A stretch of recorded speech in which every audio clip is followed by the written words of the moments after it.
Hello, I just wanted to show you what I was working on.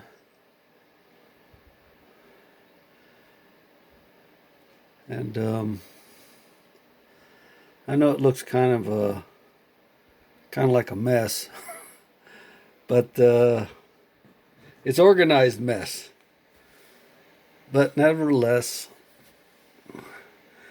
give you a update. So these are the axles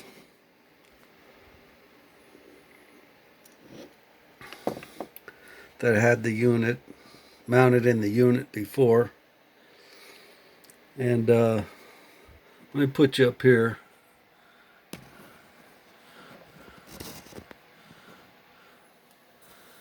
So what I did was I made a new one of these, and what I did was I cut it 2¼ inches shorter.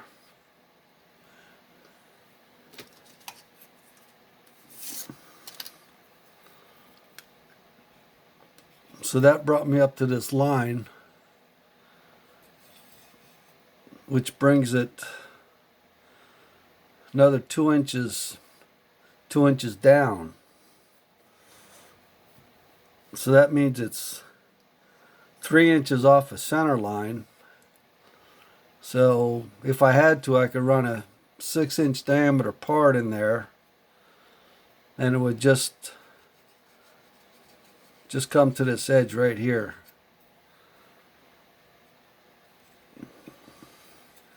Now I noticed on this one, this is the one I made the first time, that it was pulling up on these edges.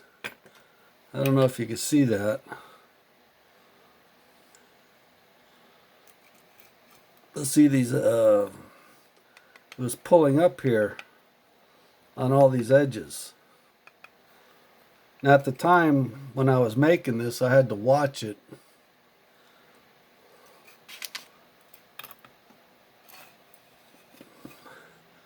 But it made it through. So when I printed this again, and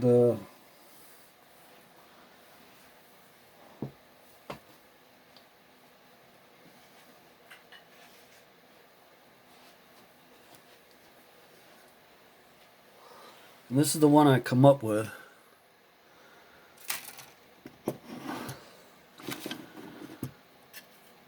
So I made it shorter.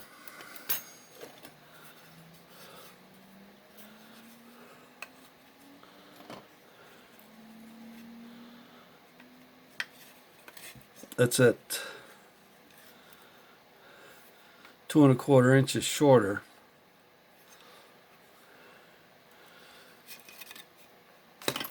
And you'll notice that the edges on it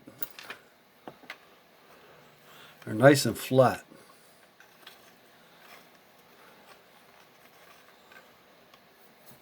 Both sides.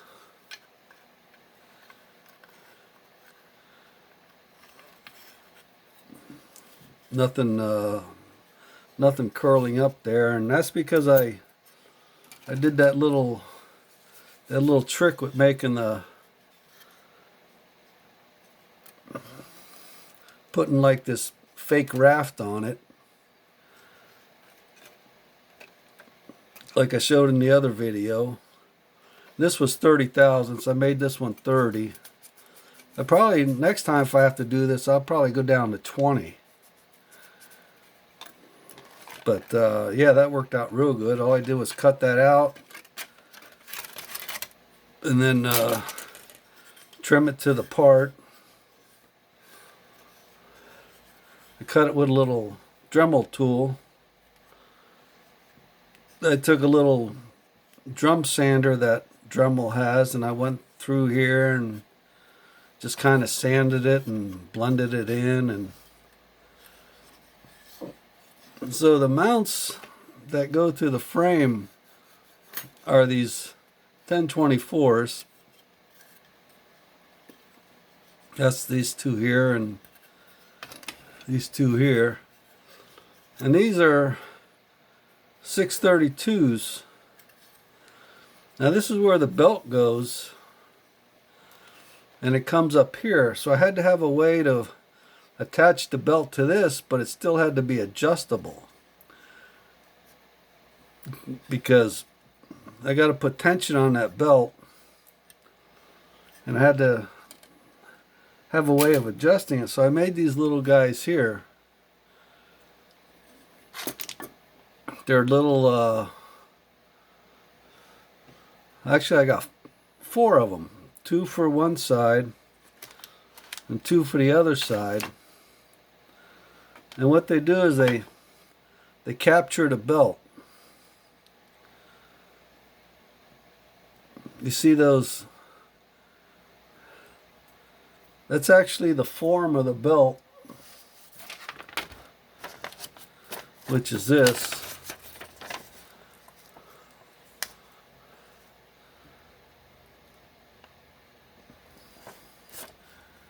And I put the form in there.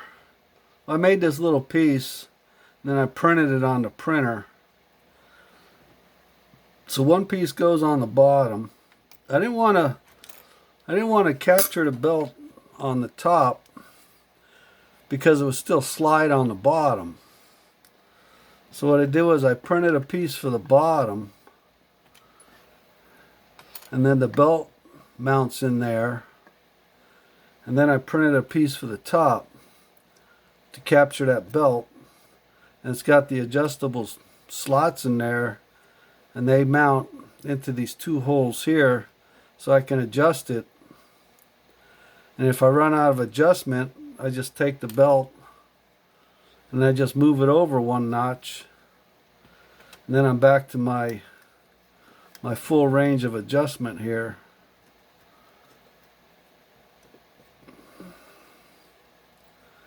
So I can get the right amount of tension on that.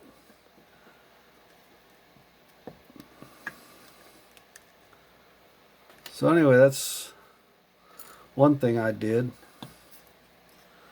Like I said, this is a new one, and these holes here are going to mount these plates. I got them around here somewhere. Oh, here they are. Okay, these plates get mounted on there. These are just ones I cut out on a bandsaw.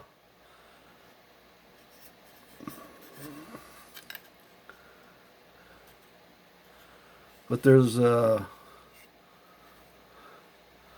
of them. Two on one side and 2 on the other side. And what those are going to do is that's going to be the brake, so that piece in the center, it will lock that piece in the center from rotating. When I use my little rotary switch here, pulse generator, that goes into the little motor driver, I'm going to manually rotate this until I get the right amount of degrees, and then these plates are going to clamp together and lock that piece to keep it from rotating. There's going to be 2 plates here, 2 plates here. And I added see, it wasn't here before, because I wasn't sure on exactly how I was going to clamp these plates. I was thinking about putting a piece of wire through there, and something like a brake cable, like on a bicycle. You know, you pull the lever and it clamps down on the brake, and so I'm going to utilize that. So I put a hole in there so I could run a cable through there or something through there. I'm still passing around a couple of ideas, but anyway, something's going to have to clamp these 2 plates together, and that's going to keep that thing from rotating. At least that's the plan. So I got that done. I got the frame done. Had to redo that frame. Now there was had a little miscommunication with the welder. Yeah, this piece was supposed to be inverted, so that this piece on the back was supposed to be here, and this gap, this half-inch gap, was supposed to be on this side. So after he welded that, I was a little disappointed with that, because I put a little bit of work into that, you know, and I was hoping it would work. So then I had to figure out what I was going to do. This is a piece that gets mounted on the frame, the 2x2 tubing frame, one on one side, one on the other, and that's going to captures this piece. Well, actually the new piece, which is this piece.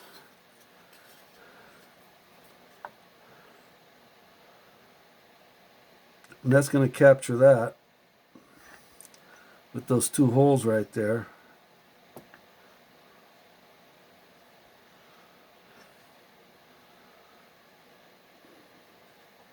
But anyway, yeah, I had enough material where I could make it over, but there was really no point in making it over, because, you know, when you're working with this stuff, you don't even know if it's going to work the first time, and you don't want to spend a lot of time making it right and find out you got to later on make something different. So the point was to make this work. I already got this much work into it, and if I have to change something, then we'll change it on the final product instead of the first one, because it's basically a prototype, and they don't usually go right the first time. So anyway, the point was I had to have that half-inch gap on this side.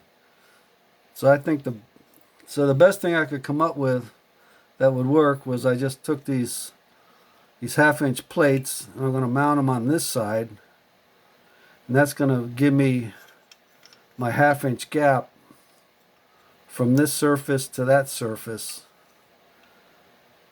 which is the same thing as this piece being inverted. So we'll try that out, see if that works. Then we can...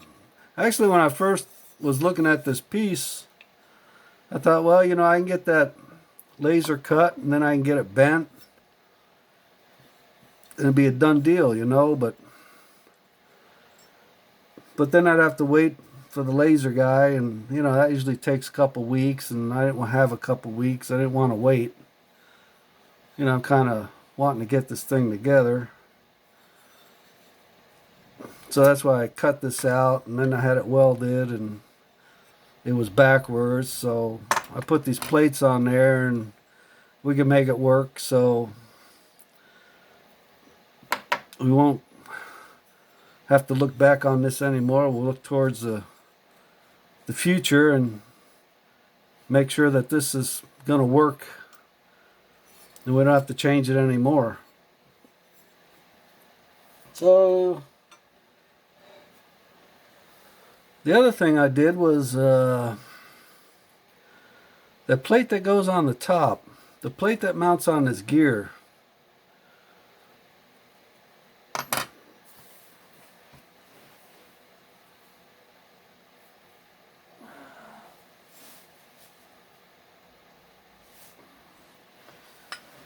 I had this this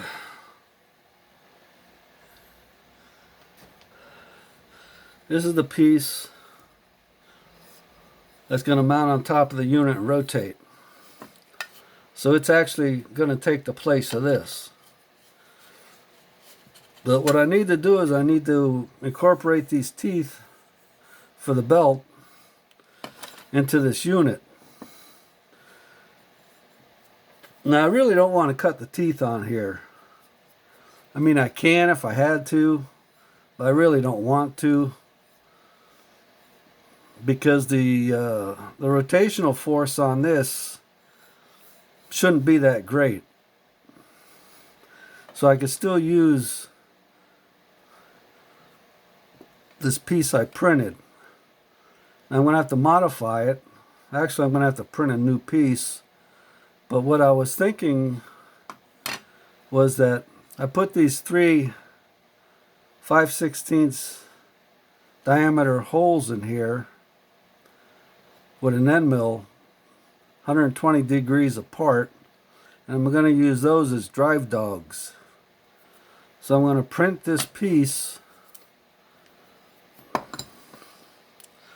Going to print this piece with the gear, and then where these holes are here, if you look at that hole, you take half that hole, and the diameter where half of that hole is the diameter of the inside of this piece.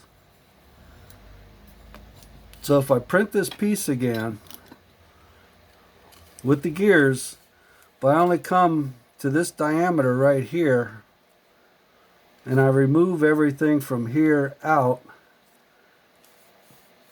so the diameter where that hole is, half that hole, I forget exact number, I think it's 5 inch, 500, and then this diameter will fit inside of here, and I'll have a protrusion on here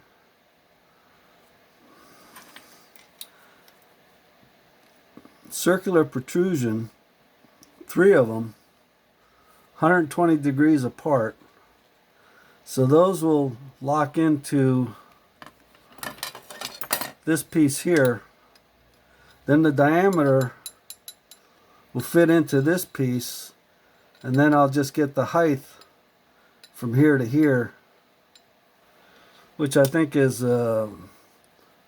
500. It's just over ½ inch.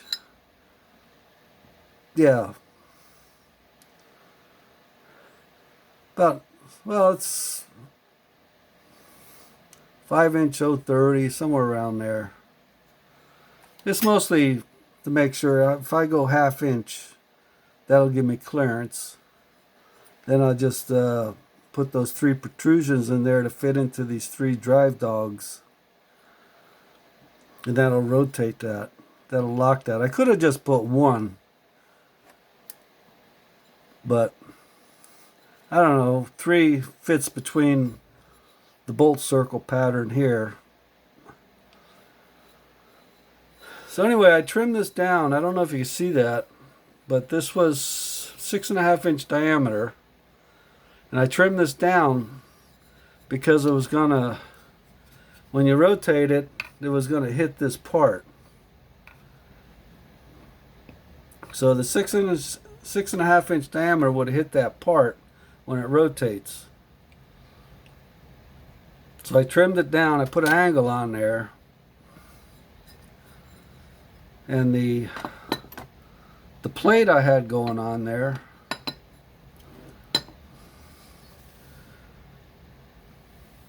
was I made that 6 inch 100.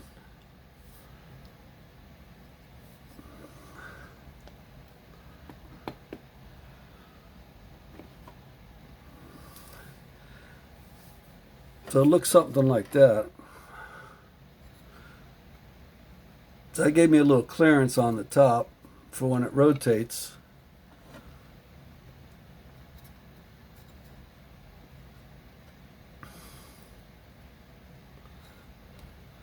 Now originally, I told the welder, I had this piece welded.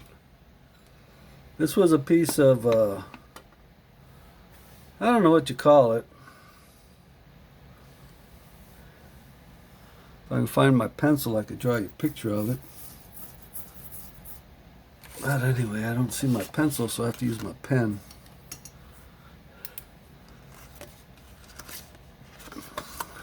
It was something like this. I don't think it was really, I don't know if you call that a U channel or what you call it. Piece of aluminum, and it was 3 inches. And I think it was, what was it, 1 inch this way? So anyway, what I do is I milled this down. I cut it on a bandsaw. Then I held it here. Then I milled it so it was flat. And I took a piece of plate. I think it was a 3/8 of an inch. No, it's 1/2 inch. Took a piece of 1/2 inch plate, had it welded on there. And I told the welder I was just going to face that off. I put a V-groove in it. I told him I was going to face it off. But he did such a nice job that I decided not to face it off. So I left it there. So this is going to be my new clamp, my vise. Now I remember before I had this vise I was working on. Now I was going to make an insert to go in here and screw down back there and have an adjustable thing here. But I mean, this is only 1.5 inches wide. So it was really too small. So I got a bigger one. You know what they say, go big or go home. So I saw this vise made for metalheads. It's a vise for a 5-axis. It's got the mounting, you know, the quick mounting things on it, this and that, and you know, I don't need that. I just bolted it. I just got 2 bolts in it right now, but there's going to be more. But you know, it's got the jaws on it, the adjustable jaws, and you know, they move so that it's always in the center. And so before I had that welded on there, you know, I put a little cutout in there so I could put a bolt in there. And what I was thinking was that I was going to, let me go back with this guy.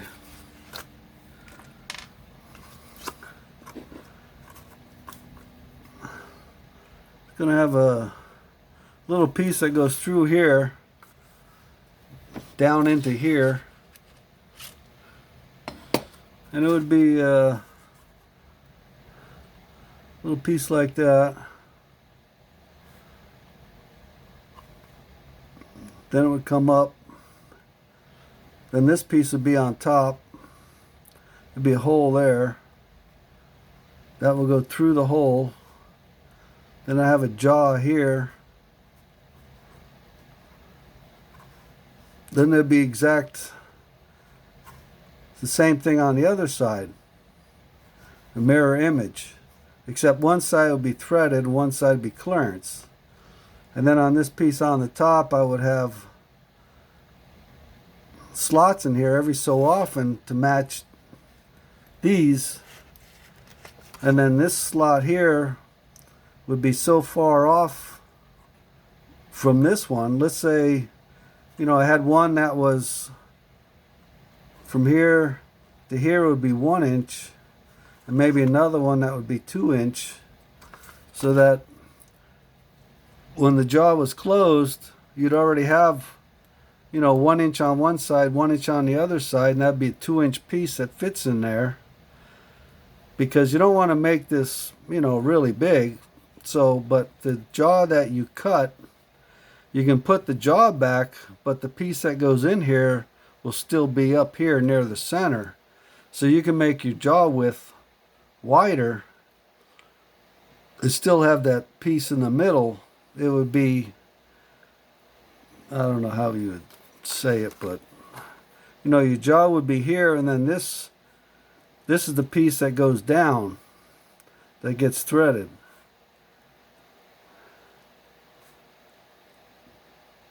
See what I'm saying?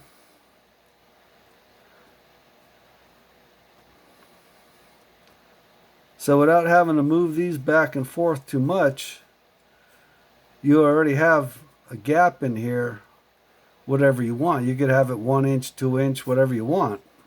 And these pieces will still, you could have these come apart and move so that they would actually clamp on your part. And I'm thinking that, you know, I'll probably have, I don't know, maybe 1.5 inch gap in here, maybe 2 inches, so I could use a piece of 2-inch stock. I don't foresee using any more than 2 inch right now, you know, just something to, but anyway, it would, you could adjust each one back and forth so that the piece is always in the center, and then you could use the different holes to screw it down. If it came out here a little bit, use this set of holes. If it was in a little closer, use these set of holes. But anyway, it's a cheap version of a 5-axis vise, still keeping everything in the center. So that's my thought on that. But yeah, that would be, I'd make that out of steel. I don't want to make that out of aluminum. But that's what's going to go on top.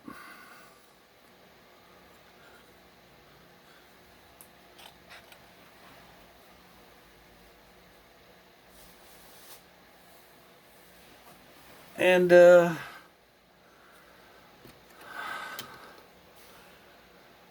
what else did I do? Oh yeah, that round piece that was on top.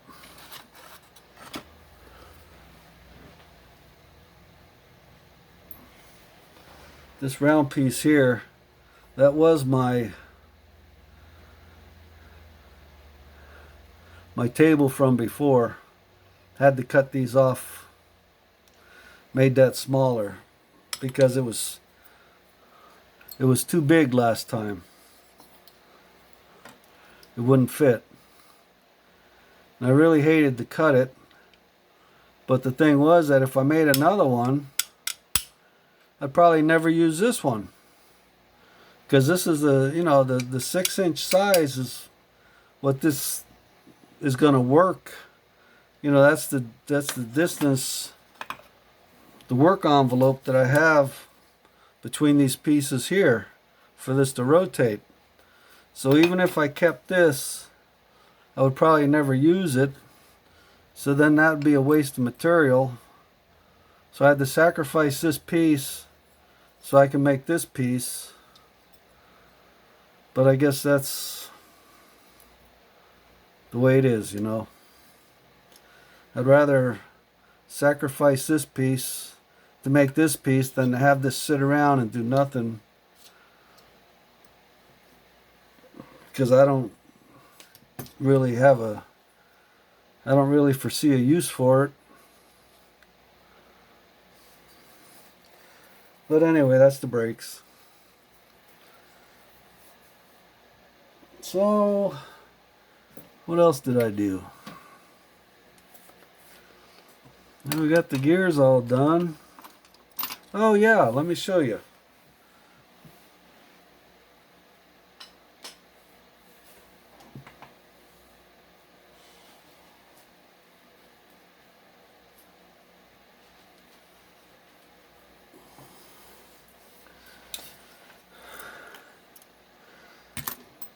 Now remember before, I had this little pack of bearings,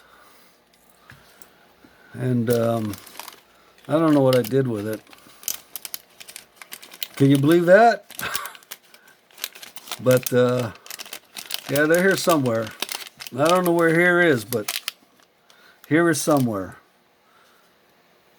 But this piece here, I made that little piece so I could adjust that belt that goes in there. Now originally I was going to put a bearing on there, but I thought, well, you know, let me just get it to work, and then we can always add the bearing later. You know, let's do the simple stuff first, and then we'll worry about fine-tuning it. We just need to get it going. But that's adjustable because that belt that goes in there is no adjustment on it. I mean, you can't move the motor and you can't move this. So I made that little piece in there. And of course I can't find a wrench to move it.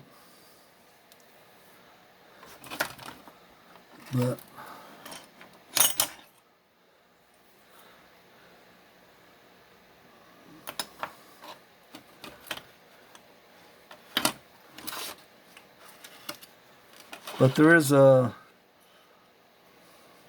when I had that belt in there, you just push it up a little bit and it tightens that belt. Now I'll show you that when I get this thing together.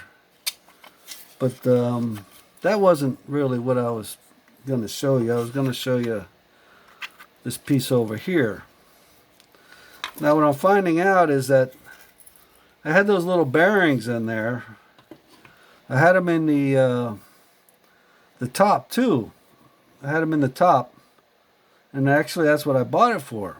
But what I'm finding out is that these belts don't like to go around those little tiny bearings, because the more you, I mean, it looks good that way, but when you put a little pressure on them, they don't like going around those little tiny bearings. So what I did was I hollowed this out with my Dremel. Then I put a couple plates in here, aluminum plates. I cut them to fit in there. Then I epoxied them, and then I tapped them. And I've got these little rollers in here, 3/4 inch diameter rollers. So when it's got to go in like that, around that shaft. That way it's got a nice big radius for that belt to ride around. Because when I was working on the top, I found out it doesn't like those little tiny bearings or anything small. Anything less than 1/2 inch diameter